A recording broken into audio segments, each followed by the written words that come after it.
Third part. Arriving in the square, Dee and Gian collided with the throng.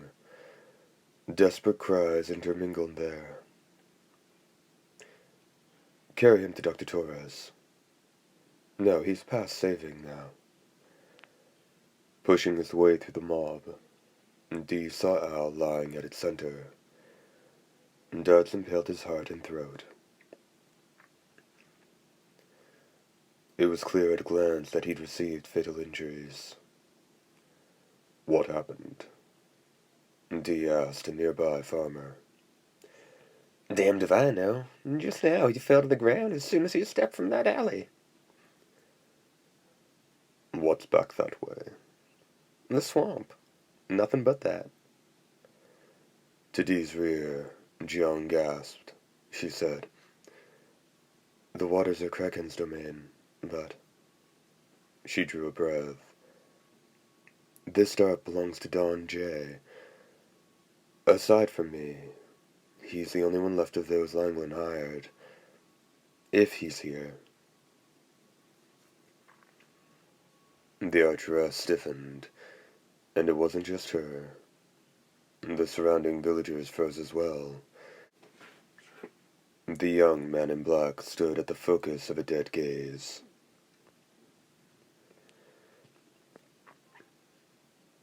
It's just a coincidence.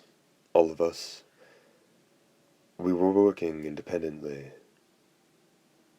You have to believe me.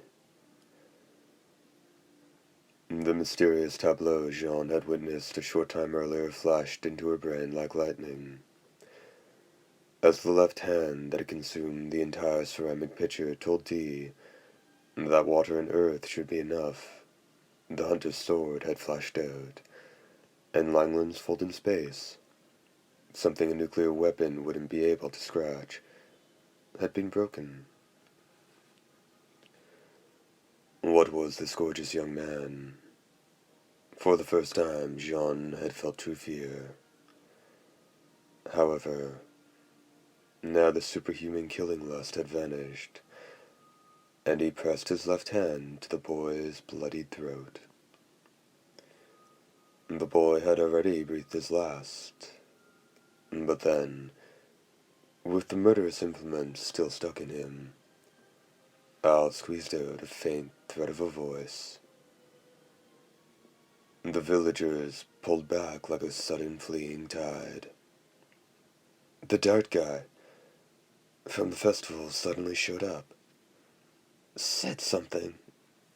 Taking Iriya and the kid to Langland's castle. Dee stood up. As soon as the hunter's left hand came away, Al went to his reward.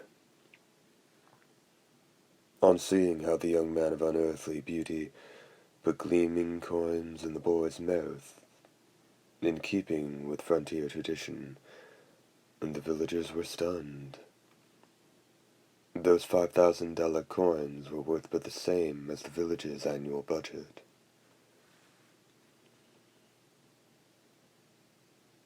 Give him the best funeral the village can offer. What's left goes to his family. No one needed to be warned against trying to pocket the money. Dee turned to Jean. Going to kill me, too. The whole village froze. Please.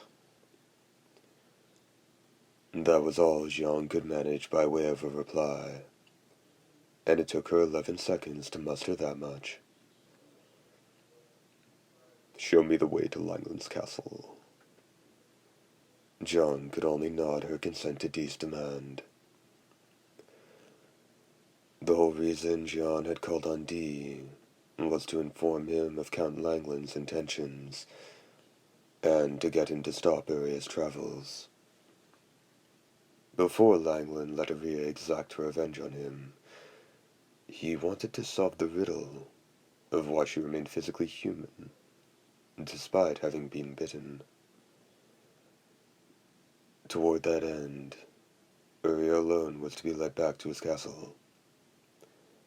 Dee was in the way. Jean had orders to get rid of him, and now they were riding their several courses night and day in a 5-day trip to Langland's castle, and she was staring at Dee's profile.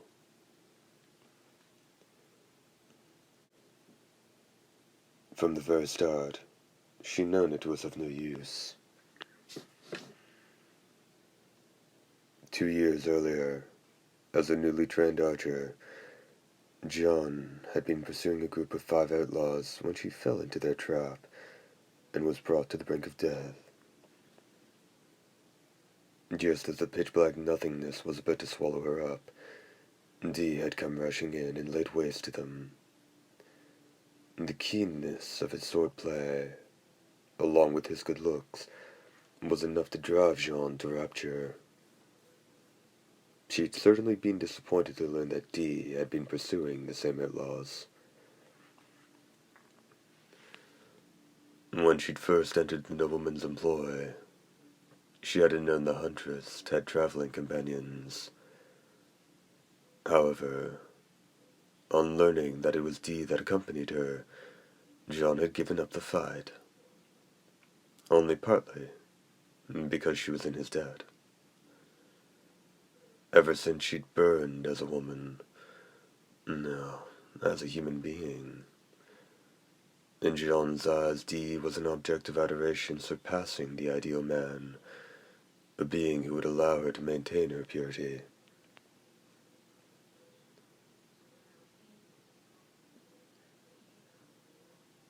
What in the... Far in the distance, a purplish light was rising from the desolate plain at supersonic speed.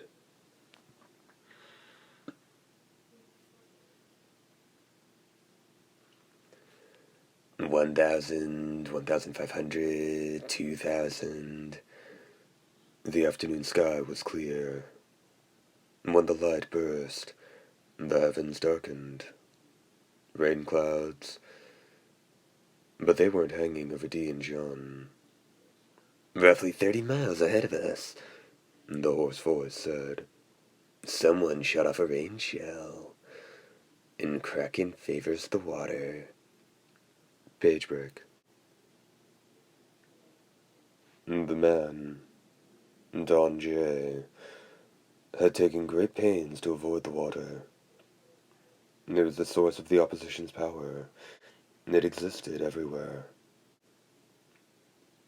Though he had faith in the implements his employer provided, the enemy was simply too powerful. Don J. also saw the point of light.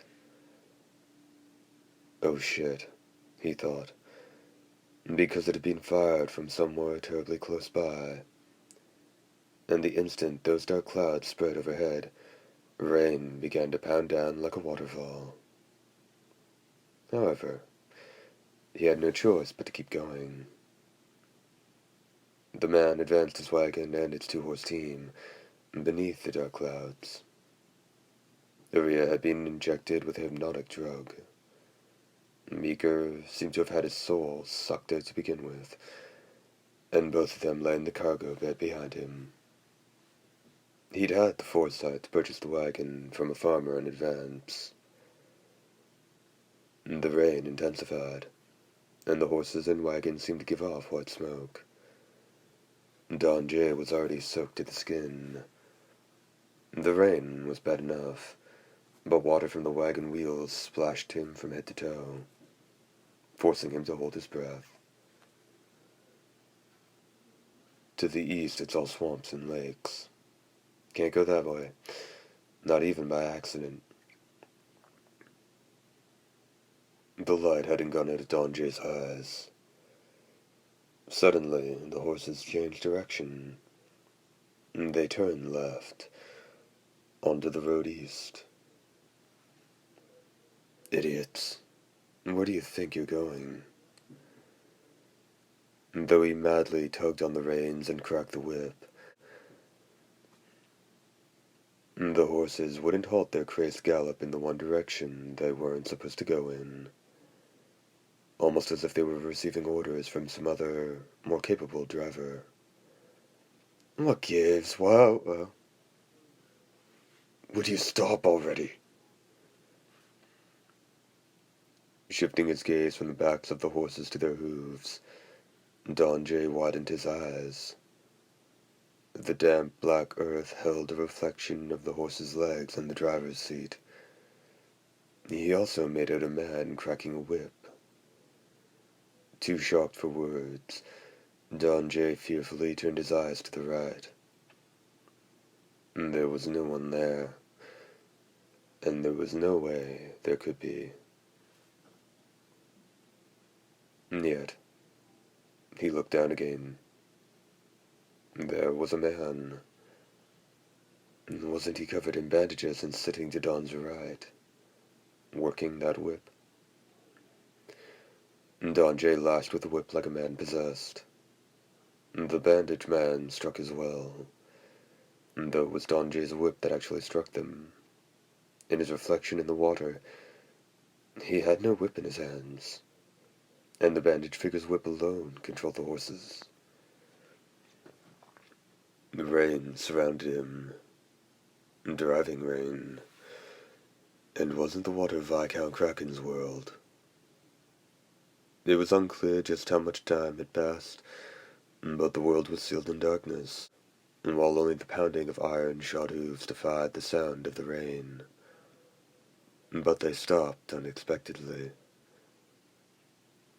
Taking a repeating rifle from the weapons locker under the driver's seat, Don J. braced the weapon against his shoulder. Come on. I'm just waiting for you. His shirts were instantly obliterated by the rain. But look. Not 30 feet ahead of the wagon, an unmistakably human figure had taken shape. The instant Don J. was sure it was a man wrapped from head to toe in bandages, he pulled the trigger on his rifle. The force of the large-bore rifle was evident in the way the nearly 12-pound weapon kicked. The bandaged figure's head was blown to bits. Just like the rain, they were clear water. From the neck down, the figure had collapsed, clothes and all. Did that finish him? Don J. said to himself, thinking he had an eternal mystery on his hands. Nope. The voice came from down at his feet. Looking down reflexively, Don J. saw on the water's surface the figure in bandages sitting in the driver's seat. Son of a... Standing up and quickly firing a shot into the mysterious form, all he saw was a splash of water. And once that was gone, the bandaged figure was in the driver's seat again. You son of a... You! Don J. shouted. So whipped up, all he could do was adjust his hold on the rifle. That same rifle was wrenched from his grip by a hand that suddenly reached around from behind him. What are you... Was that what Don J. saw? Was what Don J. saw real? Or was it some dream reflected in the falling rain?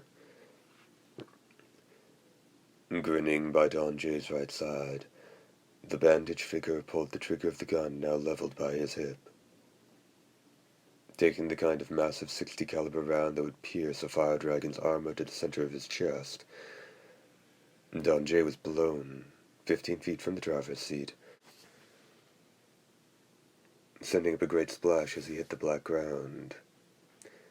Lowering the rifle, the bandaged figure let out a low laugh. The water is Viscount Kraken's domain. As soon as you were soaked in the rain, the fight was as good as over. He turned to the bed of the wagon.